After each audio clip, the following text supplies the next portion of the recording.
দেখানো সইয়ের বিচি খাড়া করতেছি। আগে দুদিন আগে জায়গাটা কুবাইছি, কুবাইয়া সেটা রেখে দিছি, মাটির গ্যাসটা গেছে। যাওয়ার পরে আজকে জৈব সার দিছি, দিয়ে সেটা কুবাইয়া আজকে লাগাইতেছি বিচিটি।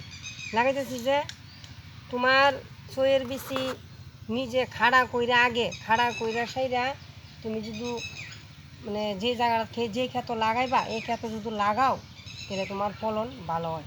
মনে করো আমি সইয়ের বীজটা লাগাইতে লাগাইতে আরও মিনিমাম 20-25 দিন, তাহলে 20-25 দিন পরে ক্ষেত লাগানো লাগবো। তাহলে আমি 20-25 দিন আগে যদি এই খাড়ার ভিতরে যদি আগে লাগাই লাই, এন থেকে তুললে সেটা যদি আবার ক্ষেত লাগাই, গাছ লম্ব হয়ে যাবো গা, কিন্তু কাছি দিয়ে আগাড়ি কাটতে লাইতে হইব। কাটটা যে জায়গাটা লাগামো গোবর দিয়া 3টা করে চারা গুজ্জা দিলই, এটি ফলন ভালো হয় আগের থেকে। যেমন বেগুনের চারা আমরা আগে খাড়া করে লই, সেম এমনি সইয়ের বিচি আগে খাড়া করে লইলে ভালো, তাহলে ফলনটা মানে ভালো হয়।